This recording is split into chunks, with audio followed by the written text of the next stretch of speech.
LTA는 SK텔레콤.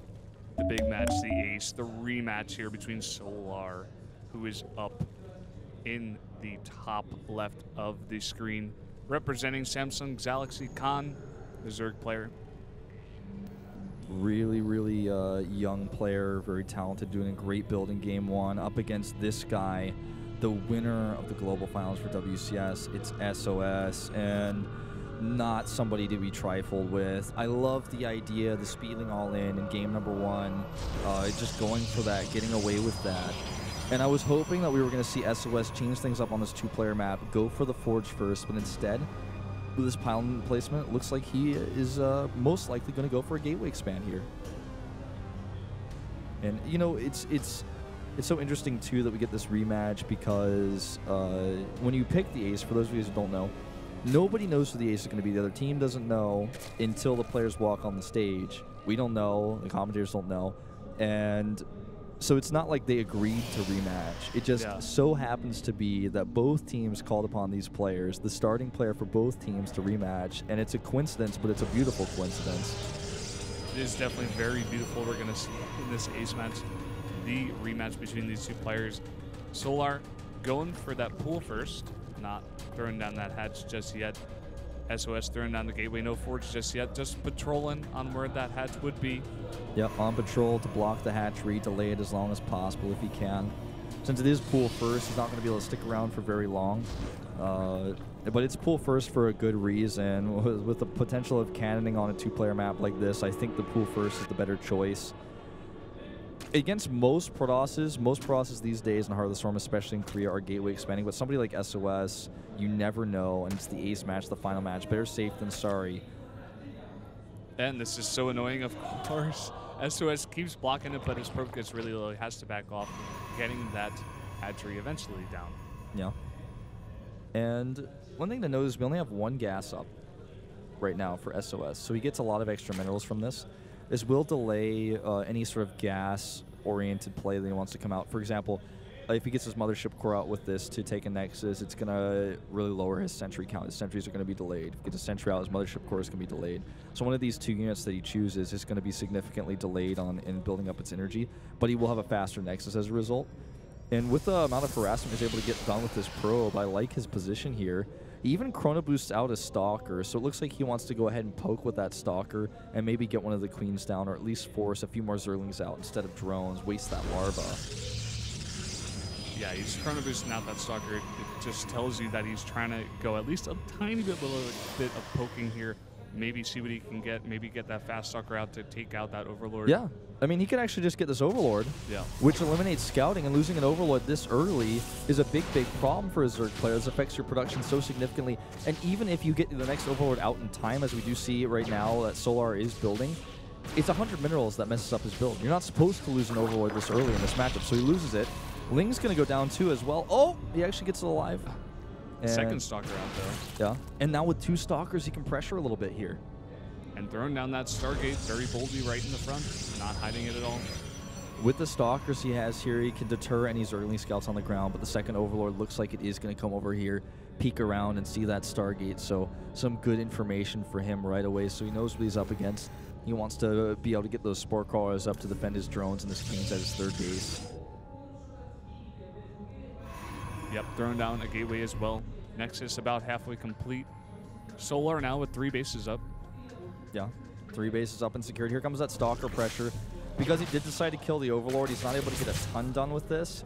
But a lot of Zerlings have been forced, and he's just going to continue to poke. If any Zerlings do come out, he's going to kill them, and we'll be able to micro, because Stalkers and non-speed Zerlings actually have the same movement speed in their ranged units. If he can get one Queen here, that would be awesome, but he's just not going to be able to get it. This is so cool, actually, getting this Oracle right after. He's just poking in here with these Stalkers. He's maybe was trying to go for a Queen kill, which would be really nice for his Oracle, but he's just being a real annoyance here, and he's going to continue at that with the Oracle right away. And those 2 Stalkers with an Oracle is going to be a lot of damage up front. Oh, you're absolutely right with your analysis here. He pokes the Queens to keep them low, then he sends the Oracle to finish things off. I think he's a little bit concerned about these Zerlings, but without speed, it's very difficult to actually make to make this work, the defense. And with this forward pylon here, with just a few Warpins, he's able to get so much done with the Oracle coming in. Will he actually go for the queens? He could target those down and then get a lot of damage done with that mothership core as well. And that's exactly what he's here. Time Warp goes down, targets the queens here. 1 is down, 2 are down, and the third one is very exposed here. And this is just such a cute little build. A lot of aggression coming out of SOS right away. 3 Zealots and Oracle and 2 Stalkers along with that Mothership Core. Another Queen goes down. He's trying to bring another one over. Oh, the final Queen on the left side here will fall. And he's actually able to do it before the Spore is ready. He's killing the Spores. Another Oracle. No Spore Crawlers left. And this is one of the most successful Oracle pokes I have ever seen. He just did so well with his first 2 Stalkers. This Oracle wants to get involved, it looks like, but is a little bit late to the party. Now he's going to go ahead and start targeting. Trying to get that other Queen down. The Oracle is pretty low, but the Transfusion keeps that Queen alive. He has 2 more Zealots here. It just goes to show how hard it is to micro. You know, he's doing so many things at once. But with all these Zerglings out, the attack is essentially finished.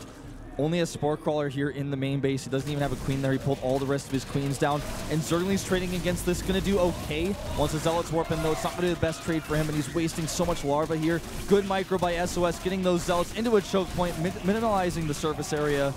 Really well done here. Yeah, a good hold out of Solar, but like you said before, a lot of Larva wasted. Back at home, though, SOS with only 1 Sentry there to defend this, as well as 1 Oracle. Chrono boosting out what I would assume would be another Oracle. So let's talk about what's lost here. 43 drones to 35 probes right now. That means Zerg is still in a lead in Harvesters, but not a healthy lead. Also, all that Larva spent really hurts when you lose all of your Queens and you don't even have a Queen in your main base for injects. So all of these things production-wise really hurt Solar. On the other hand, that was a huge investment for SOS. He also wasn't probing very well while he was doing this, so his Harvester count's not as ideal as he would like it to be. And he's got Zerglings all around his base that are going to annoy him while he tries to take a third. So he's not going to be able to take a third very comfortably right now. So that's basically where we're at with damages done. Neither player taking a massive lead here, but even trades on both sides. Yeah, pretty even. I'm assuming that SOS would have hoped that he did a little bit more damage with that push. He did lose a lot of units there at the end. Would have been better he was able to back off at least. But. Right, yeah. I mean, he got out okay, but had he microed his Oracle, the second one that came in, a little bit faster, got it in on the fight, or had he, paid a little bit better attention with his Zealots that he had, things could have been much better for him. This Oracle could actually chase and kill a lot of Zerglings if it wants to. Oracles actually do so much DPS, air to ground, and light, small units like Zerglings don't have much of a chance. But he might rather just save the energy to harass later or use some Revelations.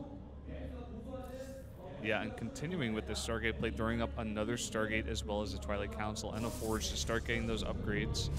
With this many Voidaries out with no speed on the Lings, they can't do anything. And I'm a little bit concerned for Solar. He got speed so late. That is, all the Lings that he made, all that Larva that you could argue that he wasted because Lings didn't do anything for him once the attack was over, really, really hurts him. And now the Void Rays, the Void Ray count is getting higher. You mentioned the second Stargate being added. He can even add double Void Rays right now while he transitions into getting those additional upgrades out for his ground army.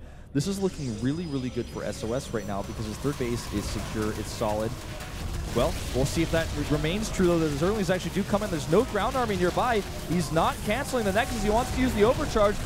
And I think he should be able to hold this. It's going to be close, though. It's going to be really close. There's a lot of Zerglings surrounding it, but he's going to have to back off. Just too much damage from the overcharge, the 2 Void Rays and the 2 Zealots that eventually were warped in. He still has this annoying Oracle flying around, but it eventually gets taken out. I really like what is being done in response here by Solar.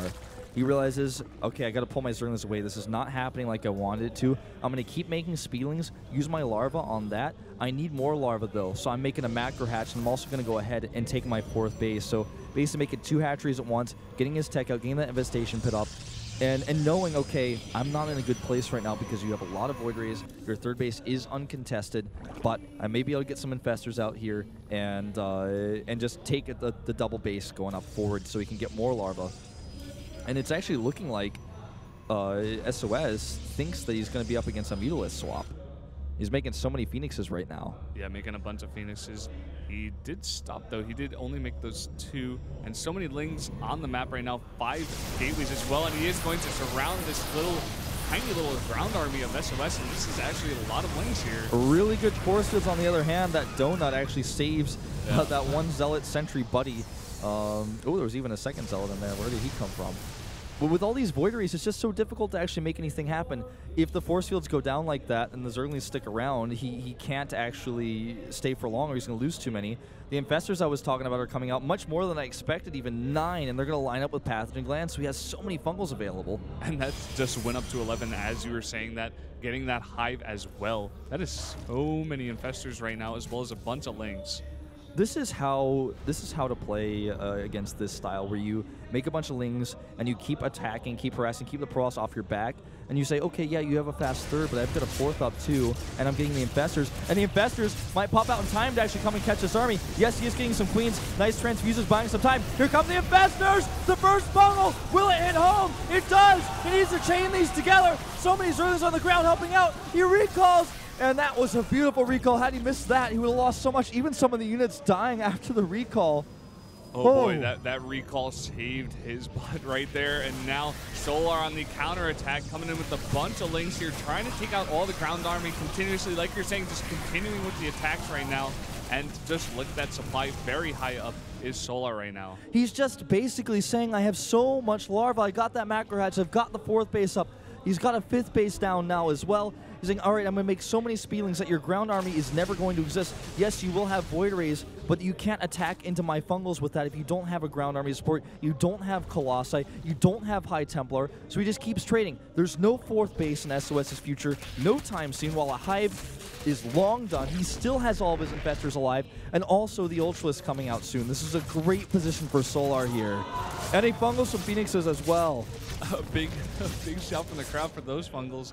Only getting 2 of them, unfortunately. I like how he's adding in a ton of Queens with this army as well. He's eventually going to get a bunch of Ultralisks out later on. He will be able to transfuse those if he sends the Queens on. His creep spread is also very, very nice, almost halfway across the map. If he can get a little bit closer, he can actually do a really nice attack here. Yeah, you're exactly right. The Queens are just for transfuses, as well as a little bit of extra anti-air DPS, and their ranged attacks are actually okay. They have pretty good range, but against the Void Rays, against the Phoenixes at the back, they're going to be able to do so much.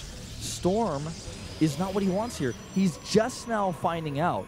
He's just able to see that he's up against Ultralisk, and this is the really, really scary position you find yourself in as a Protoss player. You're like, oh my god, I don't have Immortals, I need them. I don't have Archons, I need them. Storm is going to be great against the Speedlings, but against Ultralisk, the Ultralisk are just going to ride out the Storms. Yeah, those guys have just way too much health. The Storms are barely going to touch them. And with so many Lings and so many Queens, this is such a scary army. Not to mention all the Infestors he has with this as well. Plus the transfuses. Yeah. One thing I really, really, really want to touch upon, though, is look at the upgrades. 2-2 is not even done yet. You really want those Ultralisks to have as much upgrades as possible. And they will have the kites in this play, which is going to help them a lot. But with +3, if he can buy a little bit more time to get the double Immortal production out, to get those Immortals out, if he defends once, he might be able to turn this game around. The biggest problem that we have for SRS right now is the lack of the 4th base. So if he doesn't ever take one, then the bank that's already huge for Solar is just going to get bigger. He doesn't have to attack into him. Until he sees a 4th, he does not have to do anything. He doesn't really have to do anything, but just coming out here, taking a bunch of free Phoenixes right now. Yeah, I mean, the idea here, I think, is to just get maybe a little bit of vision. The Phoenixes are not useful army supply for him here, so he will have to get rid of them eventually. He didn't have to necessarily at that moment, but it gives him a little bit of information. Still no 4th base, and no way he's going to take one. Look at the position here for Solar. He's got all these Queens with his army, so many Ultralisks, the Infestors for support. Zerglings are going to cut anything down. How many Storms are we going to see here? One feedback goes off. No Storms. Good Fungal here. He does have Chargeless, but this army is looking small. He does have a sizable amount of Immortals right now. Oh, the units are stacked! The Fungal hits all of them! The Fungal hits all of the units of SOS, and those Ultralisks are just doing so much damage. The Queens in the back as well. And the Immortals are in the back. They're just cornered in the corner. This is crazy. He actually is able to take the 2-0 here. He upsets twice. Once with a cheese, twice with a macro game. He's playing the late game here. SOS microing his 1 Immortal here on the high ground, trying to do what he may. But Brendan, this is just too much Zerg and not enough Protoss. I don't see him recovering. There's no way he can. He doesn't have a 4th base. He's not going to have a 3rd base for very much longer. Queens are fighting Immortals, and he even makes a few Mutalisks here because there's no anti-air left. Oh boy, SOS has got to be feeling this one. He tried to go with a really huge strategy. got them about even, but from there, Solar really just took off, and SOS wasn't able to punish him. And this is, you know, if he wasn't oh, he dances his queens, GG. And if SOS wasn't feeling bad about game number 1, Solar is making him feel bad about game number 2, beating him in both fashions. Nitro with the Speedlinks, the all-in game 1, and then the final game in the ace match, he takes it to the late game, he takes it to the macro, and Solar, he looks happy, he should be happy. He took out the world champion, one of the best players in the world, twice, and takes the win here. Really impressive play from Samsung today. The underdogs in this match by far. They win it without even using Roro. Yeah, that's just incredible, just mentioning that right there. And you really got to hand it to Solar. Say what you will about the all-in, but, you know, it was just a really good response to what SOS was doing in that game, and just in a straight-up game against SOS. Now in the ace match, he takes it again, and Solar looking really strong. Just using those macro hatcheries, controlling the ground armor with Speedlings, knowing his opponent's composition was purely air,